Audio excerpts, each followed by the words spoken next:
It's that time of the quarter. The June quarterly update for Diablo 4 has hit from Blizzard. And while there's not a ton to sink your teeth into with this update, we're going to dig in and we're going to look at what's changed and what they've announced and what it means for Diablo 4. So I'm not wasting any time. Let's get into it. So first and foremost, they give a update on kind of just like the background story of what this particular update's about. So internally, they've developed a new build, and this build focuses on the dry steppes and solely on the dry steppes, which is one of the 5 zones we know is coming in Diablo 4. Whether or not it's the entirety of the dry steppes map, we're not totally sure, but they give us some examples of, what that map looks like. And we don't know if that's, one of many maps. And to kind of put this screenshot in perspective, and one of the most positive things I'll say about Diablo 4 is the scale of the world, right? So this was the map that we had in the demo. Now, if you zoomed out, you had this much of the map basically unlocked, and that was what we had in the demo. And to put that in perspective, someone drew it out, and again, we'd have the 5 zones at launch. And so what we had in the demo was just a piece of one of the zones. And so one of those zones, like I said, is the dry steppes, which they talk about here. So to put that map in the context, this is probably just a chunk of the dry steppes. And again, we don't know if this was the only map they had access to, or was they finished the entirety of the zone. It's still really hard to say. But with the dry steppes, they wanted to focus on, open world elements, the campaign, itemization, PvP subzones, dungeons, and cinematics and narrative, etc. They go on to say that, this was kind of a effort from the entire team over a 2-day period so that everyone could take a look at all the work that everyone else has been doing and really kind of slam this particular build with some traffic. They mentioned that, completing the zone and the various campaign aspects to the zone and the dungeons and stuff like that took several hours, and you could kind of do it at the pace that you wanted to. So say if you wanted to do all the side quests while you're doing the campaign, you could do that, or you could just rush through the campaign and do all the side quests and stuff like that later on.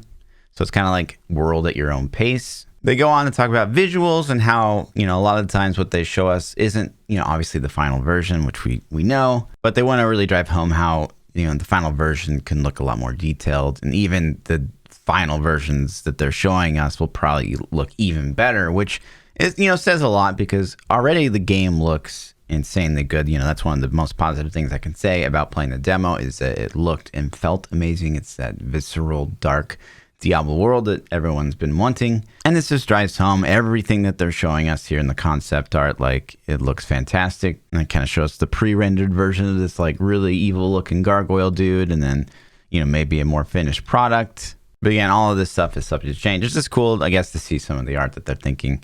They also go on to talk about storytelling and what that looks like from a UI perspective. One of the biggest complaints I can remember about Diablo 3 is how, oftentimes you're in the campaign and like a walkie-talkie system kind of falls in place where you're just walking around killing things in the world and doing part of the story. And then like Asmodan will all of a sudden be like in your head telling you like his master plan. And it was kind of cheesy, right? And so it sounds like a lot of the focus on, the gameplay elements and the campaign elements are focused around that. They don't want it to feel cheesy. They want it to feel like you're, really engaged. Diablo historically does a pretty good job of storytelling. So they talk about like maybe part of a quest or the story quest, like you'll lose control of your camera and it'll like focus in on a certain story element. And then they even go as far to talk about how they've basically, I don't know if they've finished another cutscene, but they talk about another cutscene that they've designed for the dry steppes, this new zone. And they share a couple screenshots, of the CGI. The CGI from Blizzard is nutty. I don't need to tell you guys. You saw the Diablo 4 trailer. Those guys over there are good at that. So here we have some kind of, I don't know, pirate, a demon pirate. And then they show us another, these could look like red blood cells or something. And this kind of looks like the guy from the trailer, the Blessed Mother Save Us guy. So take what you will from that, lore guys. One of the things they also wanted to drive home, and I kind of agree with in this demo, was like the idea of open world. It is kind of an MMO, but they don't really want it to feel like an MMO, right? Like, so you're in World of Warcraft and you're like a big town, you see like thousands of other player characters around you, and it kind of gives you that sense that, you are in an MMO. And Diablo is more of like a universe where you want it to feel kind of bleak and like maybe even hopeless. So, seeing a lot of player characters kind of degrades that experience. So while you're doing the campaign, you can obviously do everything solo. As they've said every time in every update they've ever made, you can play the whole game solo. You don't have to play in a group. But the amount of people you're going to be seeing is pretty low. But you still want that, social opportunity to meet new players.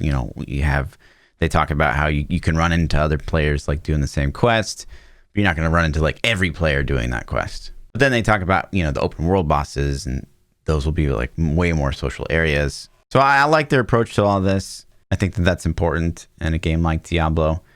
They also go on to talk about camps, which are basically areas that when you first encounter them, like maybe they'll be overrun by mobs, or there's like a village inflicted with some sort of blight. And then through your campaign, you kind of help to restore the camp, and it changes like how it looks on your map and stuff like that. And so they give a couple examples of what that might look like. To me, this is kind of like basic MMO culture. I guess it could be cool depending on how much it changes. But this is just kind of like, okay, nice. And then finally, they talk about mounts, which they haven't talked about yet. They did say, in the demo, or at least on the stage, that they want mounts to kind of be your way to get from waypoint to waypoint. Because like I said, the world is really, really big.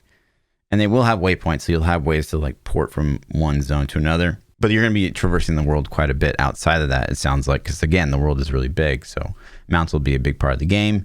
And in this, they talk about how you can customize mounts. Like in their example, they added a trophy to a mount to signal other players that you've completed, X challenge, which I guess is pretty cool.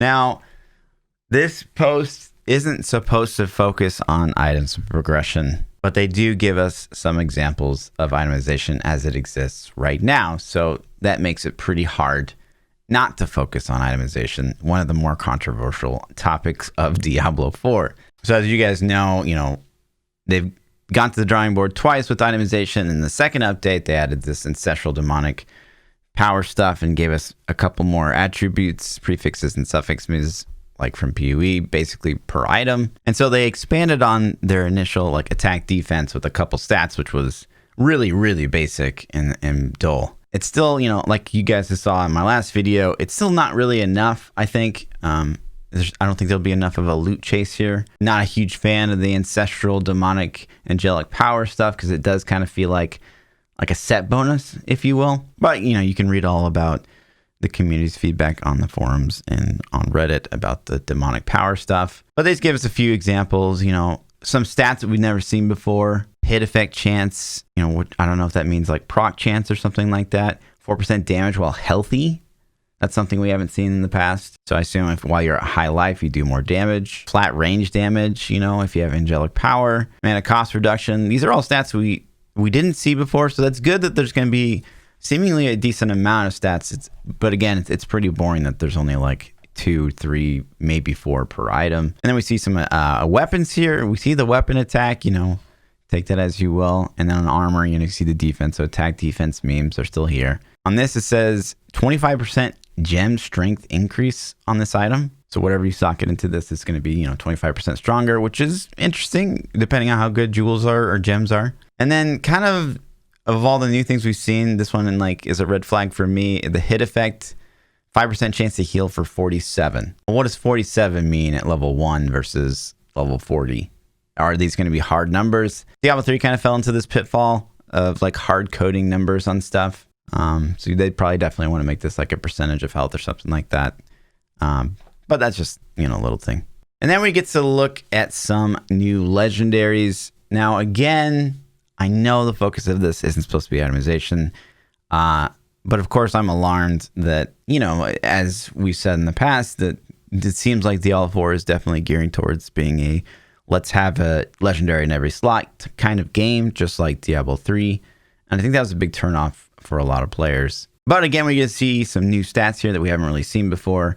Damage reduction while evading, controlled duration bonus. I assume that's like CC effects. Damage to healthy enemies. So you do more damage to mobs at higher health. Damage to stunned enemies. So some interesting choices there. We also see some flat damage bonuses, like 8% physical damage, 6% melee damage, which we haven't really seen in the past. And then we see crit strike. I'm a little nervous about crit strike. Like, hopefully there'll be a lot of different ways to scale your damage. In Diablo 3, you're locked into crit and crit damage, and that feels horrible. So hopefully crit will not be the only way to scale your damage, much like Path of Exile. Like, obviously, there's a ton of ways to scale your damage, and that's really important instead of one best way. So I hope that's being considered. Now, all these legendary effects, it's kind of the stuff that we've come to expect. Executioner's Gauntlets feels a lot like a lot of Diablo 3 items. But again, I think it's dangerous to have, just a legendary in every slot and encourage players to play in that way. It questions, like, how big is crafting going to be